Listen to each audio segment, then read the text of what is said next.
few days, hasn't it? So much has been happening. Paimon didn't think the meetings would go on for so long, but everyone seemed pretty fired up, huh? Paimon thought they'd be at least a little frightened. Well, Fremine was, now that Paimon thinks about it, but everyone else just looked a little surprised. Well... It's hard to say. Paimon doesn't have any experience with this sort of thing. But with you around, Paimon sure will do great. After all, you're the most reliable person in the world, aren't you? Huh? Did you just pour some tea? Paimon didn't notice you doing that at all. Then what's that?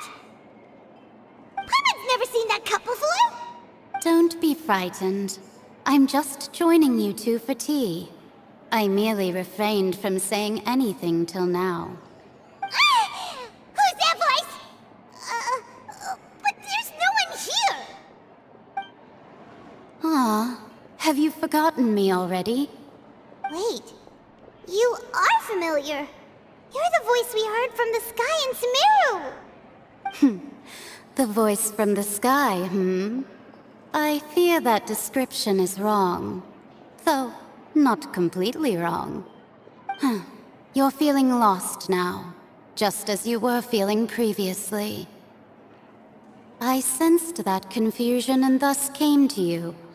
Guiding people is an irresistible hobby of mine, after all. Consider me a passerby, just accepting a commission from my friend's disciple on a whim.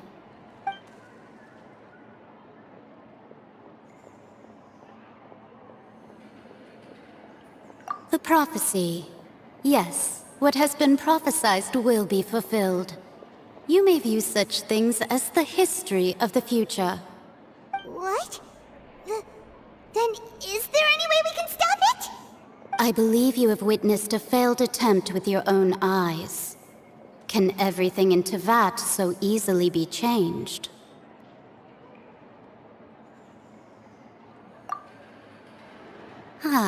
So you've caught on. Just as prophecies are usually only the future as seen from the perspectives of the gods, could things be happening in hidden corners where the gods' gaze does not fall? Are the things that you shall see different from the fate that the gods perceive?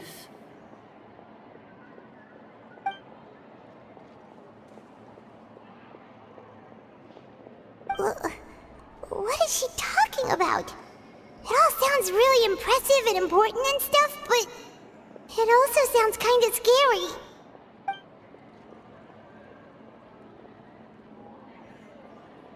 I believe that you understand, right?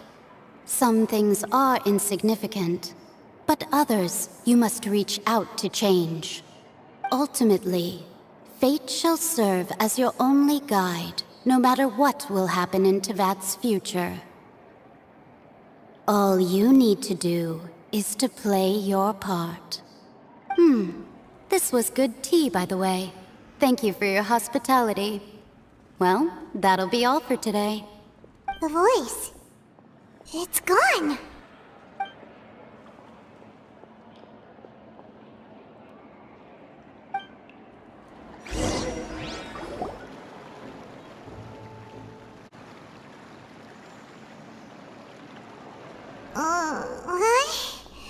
I want to hear someone talking. All right, coming. Hey, it's you who's getting lazy, okay? Well, I see I've walked in on some lively banter. Mona! Fine, just fine. I went to take part in that Steambird panel. It turned out to be more interesting than I expected. Not all Fontanians are pessimistic about this. One journalist mentioned that sitting around and waiting for the end to come would be wrong, and that they should make their own rescue preparations. I agreed, so we had a brief chat with her. Did she have pink hair by any chance? Why, yes, it was Charlotte. You remember her, right? That daredevil journalist? I'm in full support of her view. Prophecies are very important, but how can people allow their lives to be commandeered by just a few words? That's right! Paimon's glad to hear something sensible for once. Ah, yes. About what we had discussed before. I did try, but I'm afraid I couldn't reach the old hag. I'll try again tonight, but I wouldn't get your hopes up. Huh?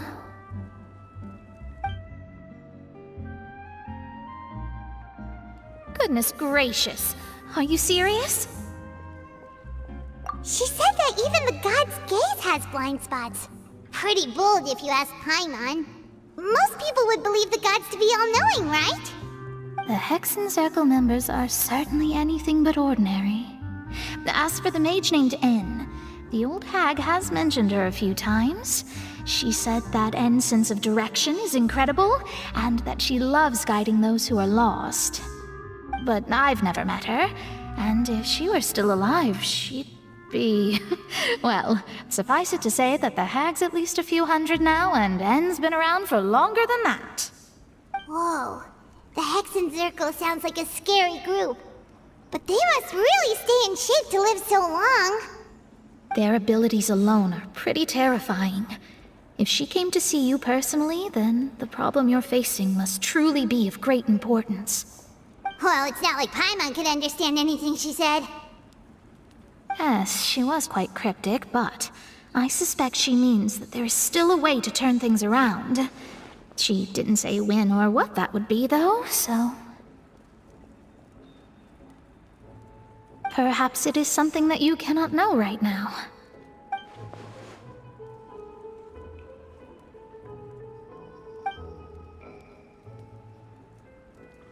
Traveler, Paimon, are you two all right? Oh, we're fine. We're just a little down right now. It kind of feels like the end is coming, you know? I see. I feel that same sense of desperation, too. I guess you could consider me someone who has often witnessed fate. So far as I have seen, it cannot be swayed. But even so, I still hope for, and believe in, miracles. Astrology is eternal and rational, but fate may not be. It is cruel, but it can also be beautiful. Perhaps that's what N was trying to tell you. Not to lose heart, and to believe that what you are seeing playing out before you is not yet set in stone. I did originally think of steering clear of all this, but I couldn't. Even if this is all futile, I still wish to help everyone. If we don't struggle to the last, then how can we face the end when it comes? Huh. You do have a point. There I go, talking about astrological principles again. Sorry about that. The moment I start talking about work-related stuff... I need to get going.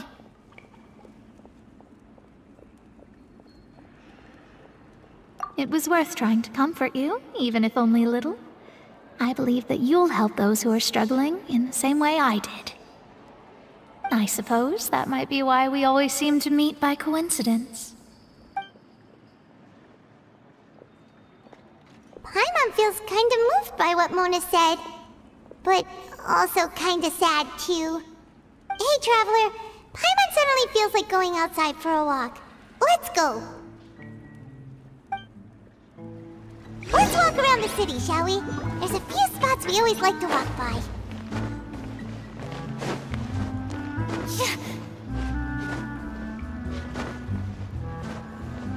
Huh?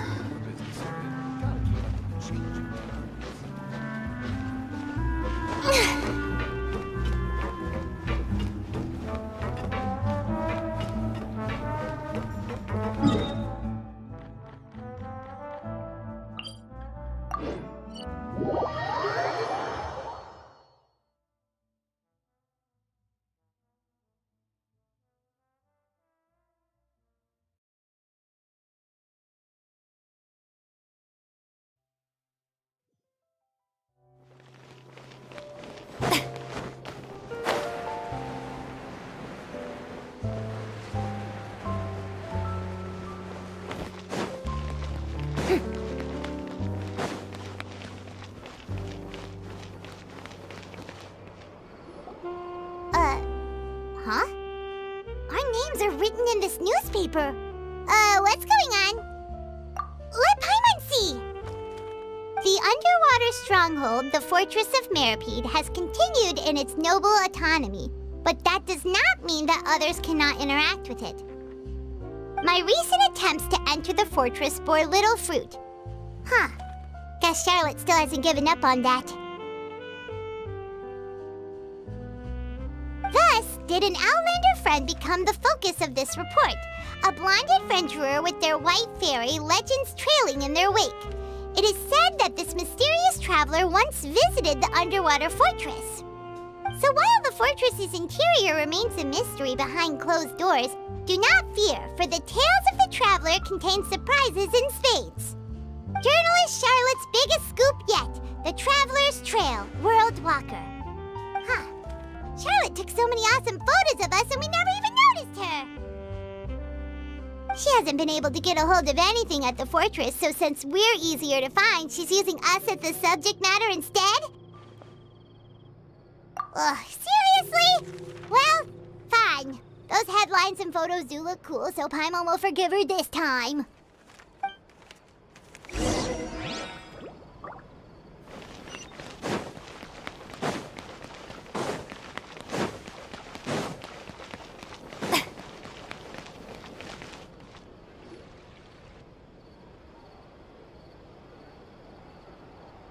We're here!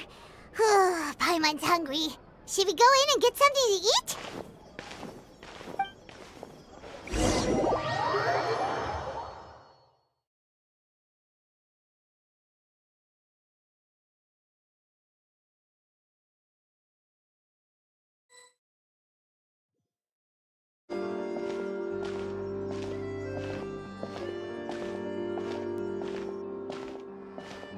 Hey, quick!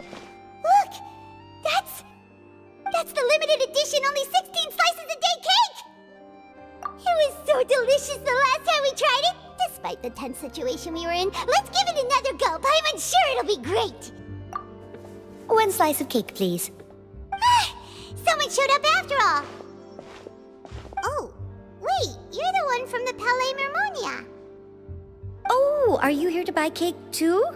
It seems Monsieur Nervalette was right. You really can eat. Wait, did he really say something like that? That's right. Even he has his own preferences when it comes to food. As for me, I love the cake and coffee here. Do you come here often? Usually every day. Every day? It's part of my daily schedule, apart from work. I shall have my cake and coffee. Then what if someone told you one day that this place would be closing soon, and you wouldn't get to eat cake here anymore? What would you think? But why would it close? Well, Paimon doesn't know either, but maybe the waters will rise tomorrow. You know, like in the prophecy. Oh, the prophecy. To be honest, I haven't paid much attention to that. No, still, even if there'd be no more cake tomorrow, that wouldn't keep me from having some today. No, it's the same for eating in general. You might not be able to eat tomorrow, but if you can do so today, then you should carry on. That's what people call living, you know. Huh. Don't be sad. Excuse me, could I have 2 more slices of cake to go? These 2 slices are for you. Sijuin said that this kind of expression you're making is what humans call being sad. Oh, you know Sijuin? I sure do. She was born before me, and she sometimes comes to the surface to teach us things about humans. She said that humans are creatures that are saddened easily, yes, and you can only lift their spirits by feeding them delicious food. So please try the cakes here. I've got something else to do, so I'll be going now. You two try to stay in a good mood after eating, all right? Bye.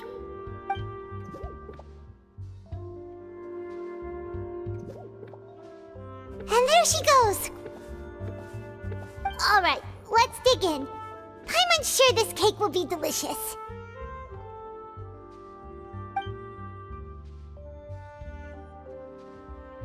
It's more delicious than last time!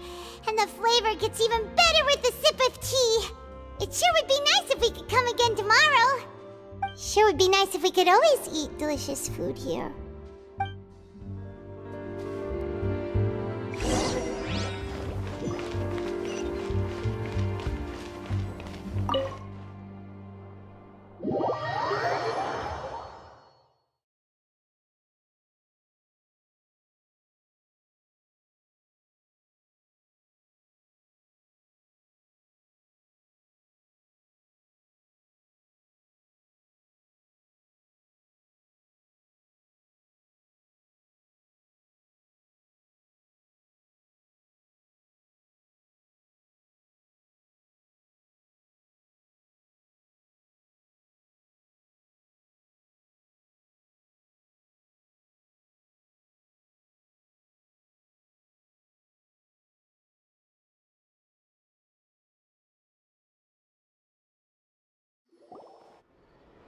Wow! If it isn't the Traveler and Paimon! Oh, have you seen the article I wrote about you? Ha! You've got some nerve! You just used us to make some quick mora! Oh, you needn't worry about that. I heard that you were in Poisson some time back, so I sent you a letter to discuss just that. It appears you didn't receive it, though. It's all right, though. I've set aside the amount intended for you. I've even set the table with some food. Really? Oh, you're the best! You're almost a little too easy to win over, Paimon. If I were a journalist with ulterior motives, you'd be in trouble now, you know. Oh, Paimon knows you're not like that. Still, what brings you here all of a sudden? Were you looking for me? When Mona mentioned you, we thought of coming to see you at work. I see. It seems you've already bumped into Mona here in Fontaine. So she mentioned me? What did she say? She said that you're a real daredevil of a journalist. Nice. In which case, can this daredevil journalist dare to request an exclusive interview with the legendary Traveler and Paimon? Huh? So your article in the paper today doesn't count? Oh, of course it doesn't. That was more like live photography. What I'd like to do is dive deeper and ask you to talk about the things you've seen and experienced. Yeah, are we even qualified enough? Why not? If I say you're worth an interview, then you're worth it. But not right now, of course. I'll need a few days to prepare. Oh, in that case, we'll just chat when you have the time then? Oh, so that's a yes? Ooh, splendid! I'll tell the editor-in-chief immediately. I'll have to apply for lighting, a venue, some props, and... Whew, so much to get done now. Talk to you later. Wait, Charlotte, Paimon's still got a question for you. And what's that? If, just for example, Fontaine were to be flooded tomorrow, what would you do today? Huh, that's the prophecy you're talking about, isn't it? I mean, I do hear about it often, but I've never once thought that the day could be tomorrow. If you're seriously asking, then I might try and think of a way to leave Fontaine. Oh, but I'm still a journalist first and foremost. That means I have a duty to be reporting from the scene. And secondly, I wouldn't forsake my homeland that easily. From what I've seen, most people don't know what they'd do should the worst come to pass. In truth, it might be better just to behave like normal rather than worry over such an end. So in all likelihood, I'd probably still be prepping at the office for that interview of ours. I know what you're thinking. That sounds a bit sad, but I've always believed that it's best to do what you enjoy. Just think about it.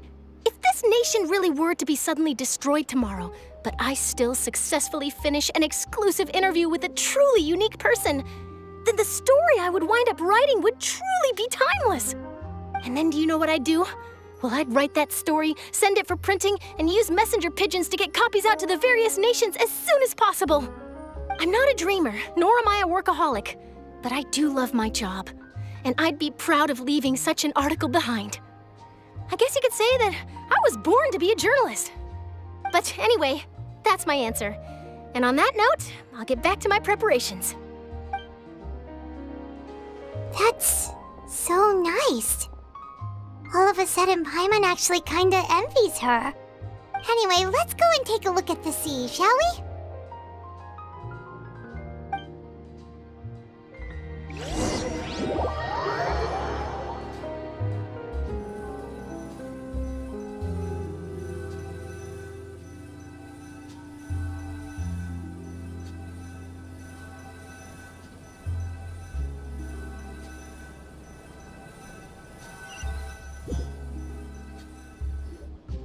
The sea breeze and scenery can be a pretty soothing combo, huh? Paimon's been thinking. If it wasn't Fontaine, but all of Tevat that would be destroyed tomorrow, where would we go and what would we do? No, Paimon should ask, if you could choose, what would you like to do?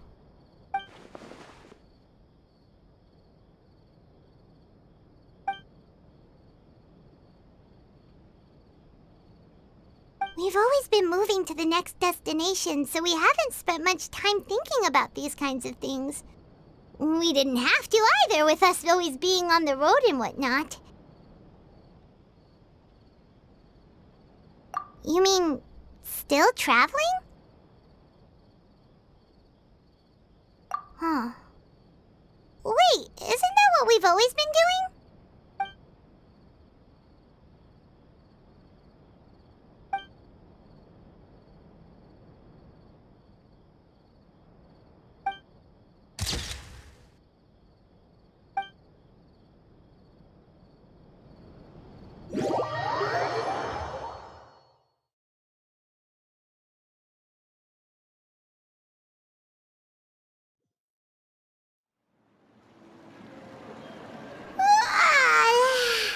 Feels like you'll grow mold if you stay here long enough. But it's still better than the Fortress of Mirapede, that's for sure. It's not only damp there, but salty too. So the two of you are still here. Wonderful. Oh, you're from the Palais Mermonia, aren't you? Yes, I'm Isadora. Monsieur Nervillet sent me to look for you two before. I heard that afterward you went to the Fortress of Meropide.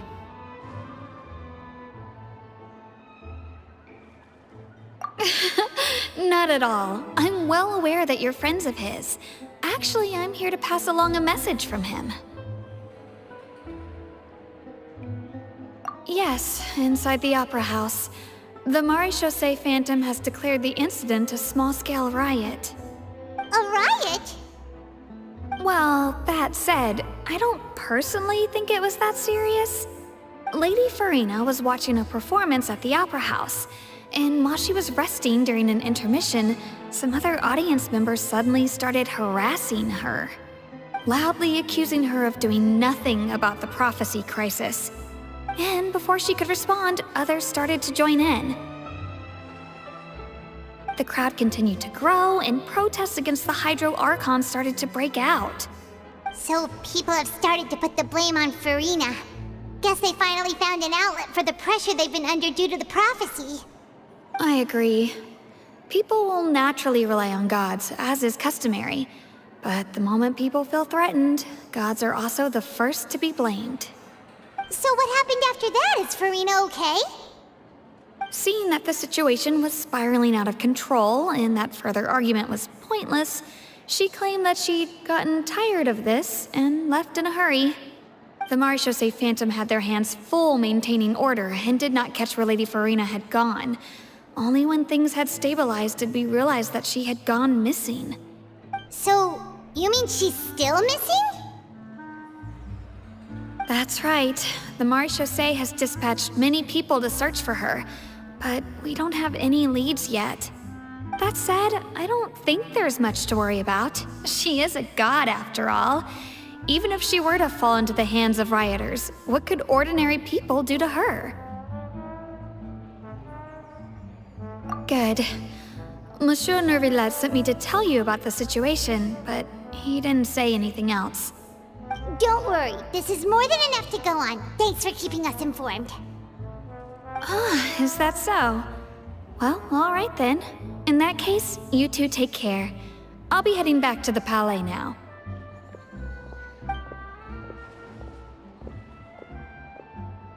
Well, sounds like we should hurry over to Poisson then. If we know Farina, she won't try to fix things in this situation. Instead, she'll look for a place to wait out the heat. And as we also know, she may be loud and dramatic, but she doesn't have a heart of stone. When Nervalet was talking to her in the Palais Mermonia, and she heard about Poisson, she couldn't hide her sadness and remorse. It would be hard for her to ignore being accused by the public today. Paimon thinks Farina's probably taken the opportunity to slip away to Poisson and try to relieve the sense of guilt that she's feeling. Huh. Well, what do you think? Paimon knows the answer, of course, but Paimon can do the analysis to back it up, too. Cool, huh? In that case, there's not a moment to lose. Poisson, here we come!